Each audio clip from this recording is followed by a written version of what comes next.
Good morning, students. Solve problem number 17, page number 336. हे छोटे छोटे केसेस आपल्याला दिलेले आहेत. ते आपण त्या केसेसच्या ठराविक परिस्थितीमध्ये काय एंट्री होती तेवढं फक्त आपल्याला अभ्यासायचं आहे. आपण हे छोटे छोटे केसेसचे सर्व गणित आज सॉल्व करणार आहोत. पहा, show journal entries in the following cases. 336 पानावर आहे. पहा, ए केसमध्ये कसं दिलं आहे. पहा, Prashant trading company limited forfeited म्हणजे जप्त केलेले आहेत 100 equity shares of ₹100 each due. 100 सामान्य भागे 100 रुपयाप्रमाणे प्रत्येकी येणं आहे त्याचं. To non payment of final call of ₹30. Final call त्यांचा 30 रुपयाप्रमाणे आलेला नाही. And the same were reissued परत विकले ते at ₹50 per share fully paid. आता याच्यामध्ये पहिली एंट्री पहा, equity share capital account debit 100 गुणिले 100 केले. पहा, 10,000. To equity share final call account 30 रुपयाप्रमाणे देणार आहे, बरोबर आहे. 30 गुणिले या ठिकाणी 100 हे 3,000. त्यानंतर टू शेअर फॉरफिटेड अकाउंट म्हणजे 30 आले, 70 त्या ठिकाणी फॉरफिटेडमध्ये टाकलेले आहेत. 10 मधले 3 आले म्हणजे हे 7,000 forfeited. Being forfeited of 100 equity shares due to non payment of final call of ₹30 per share. त्यानंतर दुसरी एंट्री पहा, बँक अकाउंट डेबिट 50 रुपयाने आपण ती पुनर्विक्री केलेली, बरोबर. 10,000 100 सामान्य भाग होते 100 प्रमाणे म्हणजे 10,000. मग 50 रुपयाने पुनर्विक्री म्हणजे bank account debit 5,000. Share forfeiture account debit 5,000. To equity share capital account 10,000. Being reissue of 100 forfeited shares at ₹50 per share fully paid. शेवटी कॅपिटल रिझर्व रक्कम ट्रान्सफर करायची. पाहिजे क्रेडिट हे शेअर फॉर फ्युचरला 7,000. इथे शेअर फॉर फ्युचरला आपण debit दिले 5,000. 7तून 5 वजा करायचे म्हणजे 2,000 कॅपिटल रिझर्वला ट्रान्सफर करायचे. Share forfeiture account debit 2,000 to capital reserve account 2,000. Being balance on share forfeiture account transfer to capital reserve.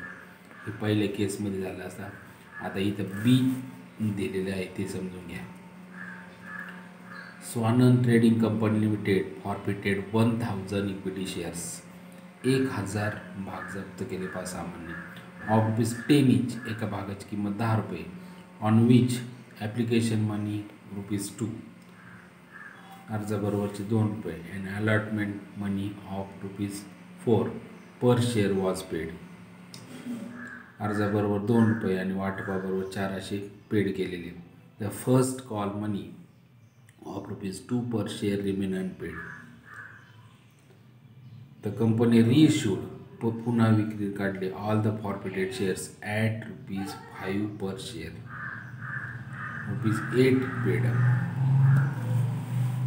या परिस्थितीमध्ये आता equity share capital account debit 8,000. 1,000 आणि त्या ठिकाणी ₹8 पेडअप सांगितलेले आहेत. पहा, equity share capital account debit 8,000 to forfeiture account 6,000 म्हणजे 10तून 4 पेडअप म्हणजे 6 राहिले. पहा, म्हणून हे 6,000. आणि to equity share first call account हे ₹2 प्रमाणे 2,000.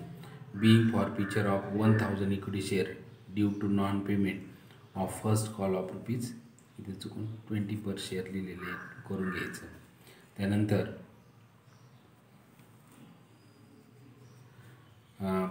बँक अकाउंट डेबिट ₹5 प्रमाणे पुन्हा विक्री काढलेली ते. Bank account debit 5,000. Share forfeiture account debit 3,000 and to equity share capital account 8,000. Being issue of rupees 1000 forfeited share at rupees 5 per share at rupees 8 per share called 5 रुपये प्रमाणे 1000 गुणिले 5 हे 5000 आले. त्यानंतर 8 1000 गुणिले 8 केलं पाहिजे 8000 म्हणजेच 3000 भाग त्या ठिकाणी फॉरफिचरमध्ये टाकलेले. आणि शेवटी इथं फॉरफिचरला 6000 आहेत आणि इथे 3000 आहेत. म्हणजे हे 3000 कॅपिटल रिझर्व ट्रान्सफर करायचे. Share forfeiture account debit 3000 to capital reserve account 3000. अशा पद्धतीने छोटे छोटे केस सॉल्व करायचे आहेत आपल्याला. पेज नंबर 337वरचं 18 नंबरचं गणित आपण समजून घेऊया. आपण पहा, Dhananjay electronics company limited forfeited 500 equity shares of ₹10 each on which इथं 5 करून घ्यायचं आहे. 5 per share were received. Show journal entries regarding reissue of all these shares if ए केसमध्ये का अगोदर ही एंट्री पहा, 500 भाग सामान्य 10 रुपये आणि 5 रुपये आलेले आहेत. पहा, equity share capital account debit 5000 500 गुणिले 5 करायचे.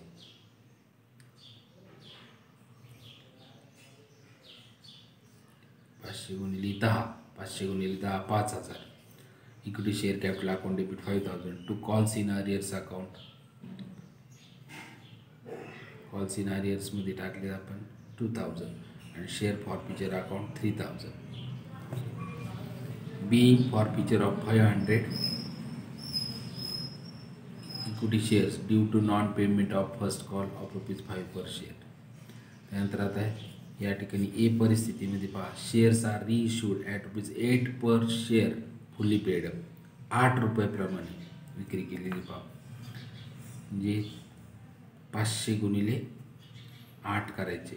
बँक अकाउंट डेबिट पहा 4000 500 गुणिले 8 4000 आणि to share forfeiture account debit 1000 to equity share capital account 5000 500 गुणिले 10 केलं ते 5000 म्हणजे 1000 फॉरफिचरमध्ये टाकले.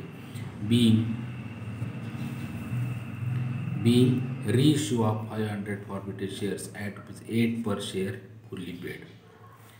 त्यानंतर ही रक्कम आपण त्या ठिकाणी कॅपिटल रिझर्व ट्रान्सफर करून टाकू. इथं पाहते फॉरफिचर ते 3000 आहे, इथं क्रेडिट आहे, इथं डेबिट आहे 1000 म्हणजे हे 2000. Share forfeiture account debit 2000 to capital reserve account 2000. being balance on share forfeiture account transfer to capital reserve account. आता बी स्थिती पहा, share are reissued at ₹7 ₹8 called. B परिस्थितीमध्ये पहा, bank account debit 3500 share forfeiture account debit 500 to equity share capital account 4000. being reissue of ₹500 equity shares at ₹7 per share 500 गुणिले 7 पहा 3500 येईल. आणि to equity share capital केले ते 500 गुणिले 8 केलेले पहा हे 4000. मग हे 500 इथं फॉरफिचरला टाकलेले आहेत.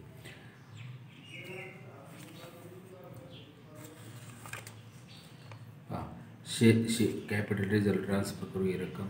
Share forfeiture account debit to capital reserve account 2500. being balance on share forfeiture account transfer to capital reserve account.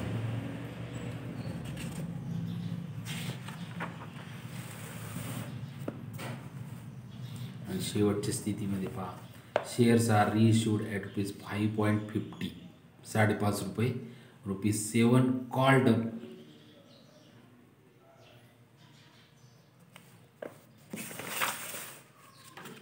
Bank account debit 2750 500ला 5.5 गुणायचं आहे. Share forfeiture account debit 750 to equity share capital account 3500. being reissue पुनर्विक्री केली of ₹500 equity shares at ₹5.50 per share at ₹8 per share called. त्यानंतर capital reserve रक्कम transfer करून टाकायची. Share forfeiture account debit 2250 to share to capital reserve account 2250 being balance on share forfeiture account transfer to capital reserve account. म्हणजे या ठिकाणी छोटे छोटे cases आहेत. शक्यतो असं गणित परीक्षेला येत नाही. आपण ज्या अगोदर जे मोठमोठे गणित घेतली त्याच प्रकारचं येत असतंय.